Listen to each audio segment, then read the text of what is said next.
In this fire, 415 South Popular, a firefighter was transported to the hospital, evaluated, and he has now been released. The Wichita Fire Department would like to remind residents to be careful with outdoor fires, discarding cigarettes during dry and windy weather. The ground is very dry and can spread very fast with the wind. If you have any questions on any type of fire safety question, please contact the Wichita Fire Department at 268-4441 or visit us at Facebook or on Twitter. El Departamento de Bomberos de Wichita pide a los residentes a tener cuidado con los fuegos de aire libre durante el tiempo seco y ventoso. Tenga cuidado de tirar sus cigarrillos. El pasto está seco y el viento se propagará el fuego. Si tienes preguntas, puedes llamar al Departamento de Bomberos 268-4441 y visitarnos at wichita.gov, Facebook, or Twitter. Monetary damages on those fires? Couple of them. The one on the South Clifton, the fire was able to be contained to the fifth wheel. Minimal damage. $4,000 was reported on the camper.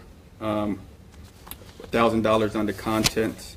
The building fire itself, structure of the building was $50,000, and the contents are estimated at $10,000. Unknown for the fire that occurred this morning on the residence.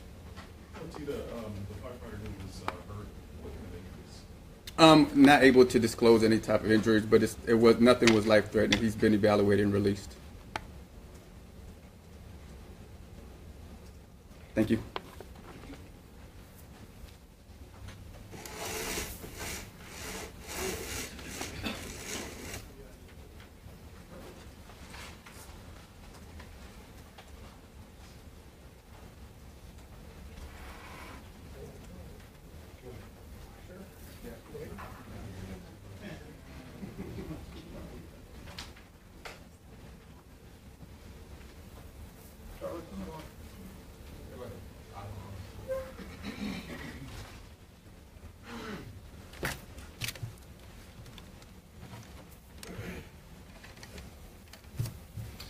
Morning. We're going to discuss the homicide that occurred last night in the 2400 block of North Minnesota. Shortly after 9 o'clock last night, members of the Wichita Police Department were dispatched to a shooting in the 2400 block of North Minnesota. Upon arrival, they located a 17-year-old male in an alley just west of Minnesota. This male had a single gunshot wound to his torso. A friend of the victim was with him in the alley and directed officers back to the victim's house, and also informed the officers that the 17-year-old victim's father was a possible suspect in this case. Officers responded to the residence, where they were able to take the father, a 41-year-old male, into custody without incident. The 17-year-old victim was transported to Wesley Hospital, where at 21:34 hours he was pronounced. During the investigation, the investigators learned that the father and son were in the front yard of the residence when an argument ensued. During that argument, a handgun came out. The son basically fled the front yard and ran eastbound, and as he was running, the father fired several shots, striking and killing his son. Early this morning, the 41-year-old male was booked into the Sedgwick County Jail for second-degree murder charges.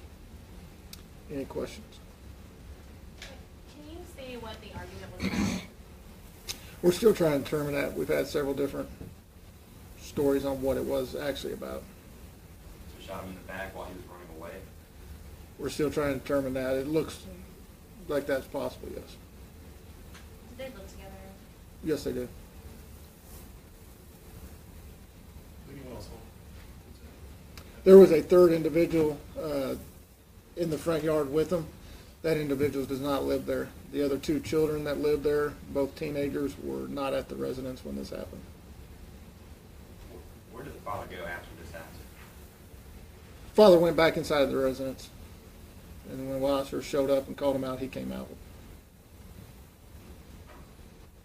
Anything else? How many total was this for the year? Total after this weekend is 7. Is it 7? 7. Okay. Thank you.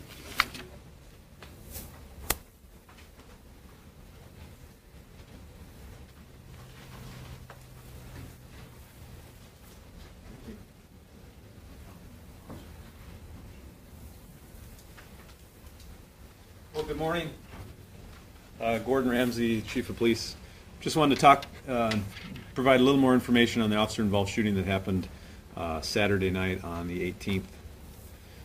7:51 officers responded to 2320 West MacArthur on a call where they were told that a 25-year-old male had pointed a gun and threatened to kill a female and himself.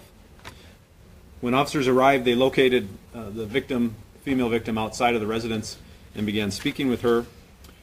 She told them that the suspect inside the home was armed with a gun, threatened to shoot her, and had held her against her will for a time.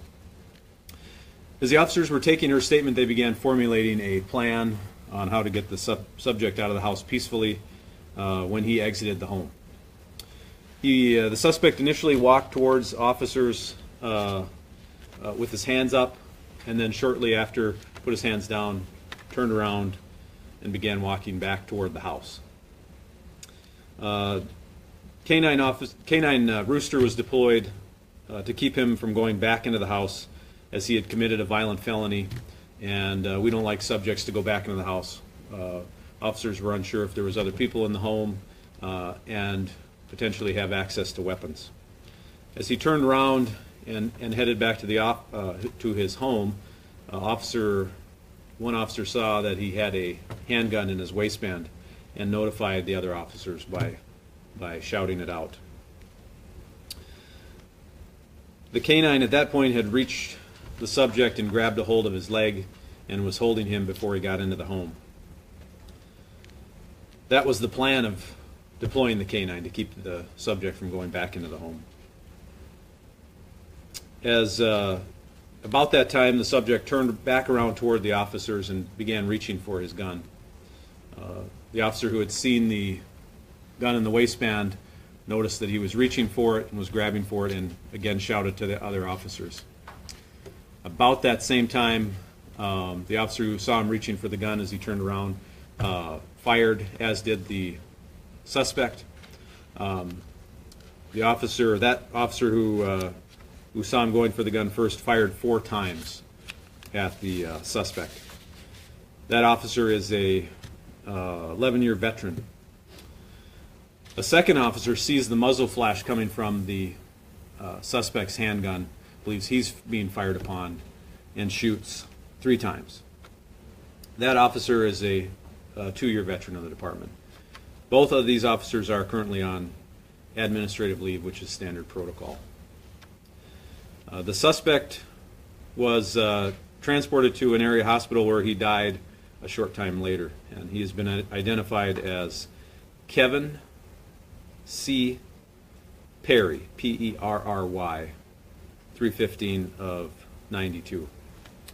There are multiple videos of the incident, which I have watched them and have a pretty good understanding of what occurred.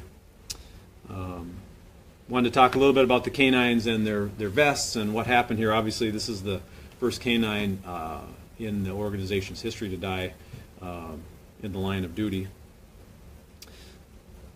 A lot of questions have been coming up on the vest, particularly since Rooster was highlighted here a couple of years ago wearing a vest that was donated.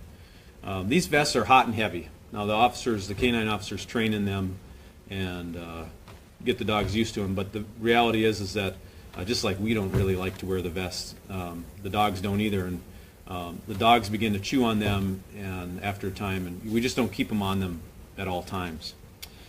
And this incident unfolded so rapidly, there just wasn't an opportunity for the officer to put the vest on the dog. Rooster was shot in the shoulder and neck area and died very quickly after being shot. Now, we believe that the suspect shot the dog.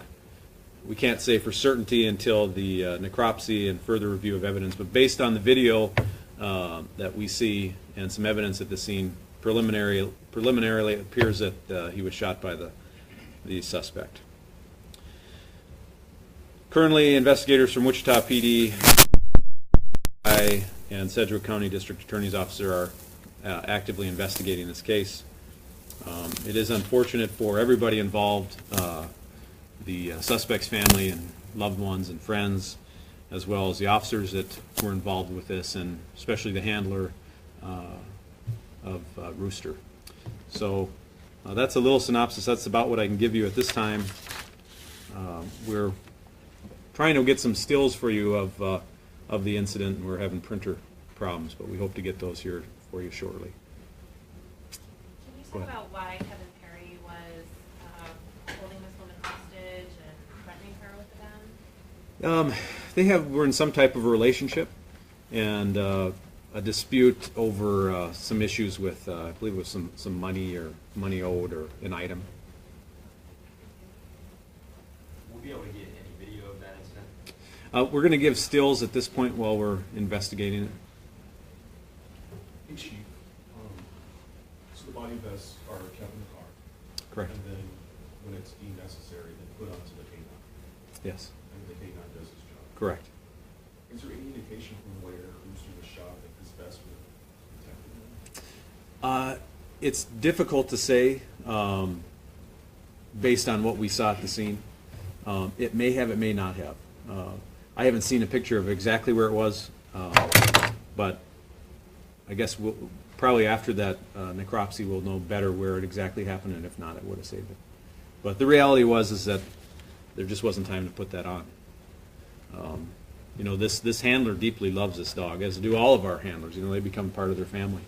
So, you know, I'm sure if there was anything he could have done to prevent the dog's death. But the dog did exactly what he was supposed to do. When he was sent, the handler did not know that the subject was armed at the time. Is that protocol, so if the suspect does have a gun, do you still send the dog? Generally, they do not. Yeah. They train not to send a dog when someone has a gun. There is always circumstances where that may happen, but generally the rule of thumb is that they do not send a dog on an armed suspect unless there's other factors involved. All right? Chief, Yeah, I'll apologize. no problem. The weapons that you introduced a few weeks ago, Mm-hmm.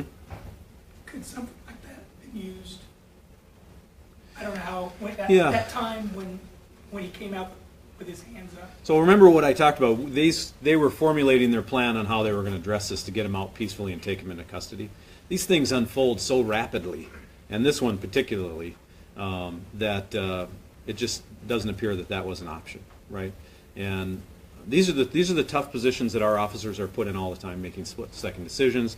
And because of the how quickly this unfolded, you know, the dog didn't have a vest on, and they weren't able to fully formulate the plan that they would have liked.